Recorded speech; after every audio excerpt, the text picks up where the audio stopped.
Geçmiş olsun, hoş geldiniz. Teşekkürler hocam. Şükrü değil mi? Evet. Neyiniz var Şükrü Bey, şikayetiniz? Hocam normalde sürekli bir 4-5 yıldır bel ağrım var, sırt ağrım var. Hı hı. Yani bunun için fizik tedaviye de gittim. Hı hı. Hani yaklaşık bir 15 seans uygulama da yapıldı bana. Hı hı. Fizik tedavi aldınız. Aynen öyle hocam. Sonra da araştırdım, soruşturdum.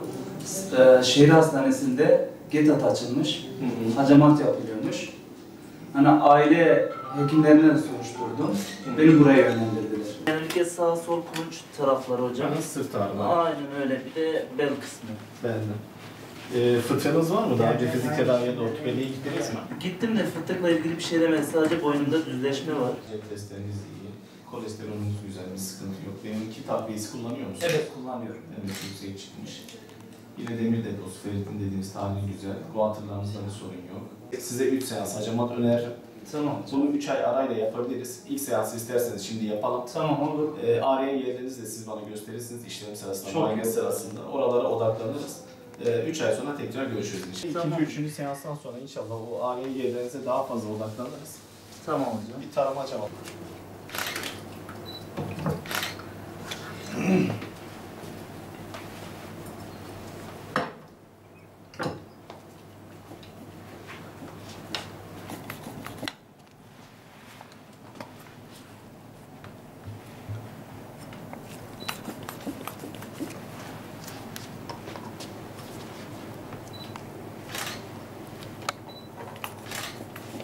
Bir tane daha.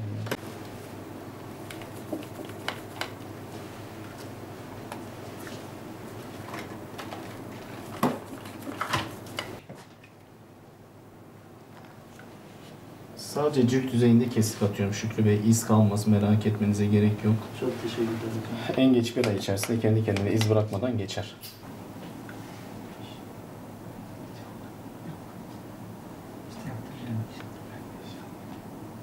Geleneksel ve tamamlayıcı tıp Sağlık Bakanlığı tarafından 27 Ekim 2014 tarihinde bir yönetmelikle kayıt altına ve denetim altına Türkiye'de alınmıştır.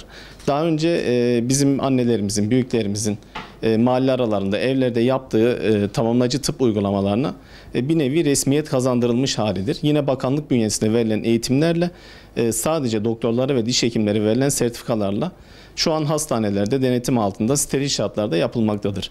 Biz de yine şehir hastanemizin yönetiminin bizi görevlendirmesiyle geleneksel ve tamamlayıcı tıp kliniğini açmış olup burada hastalarımıza kupa hacamat tedavisi vermekteyiz. Bizim ilgilendiğimiz hasta grupları genelde, daha doğrusu bize müracaat eden hastalar kronik hastalığı olup doktor tabiri caizse gezip bir şifa elde edemeyen veya istediği hayat kalitesini yakalayamayan hasta grupları.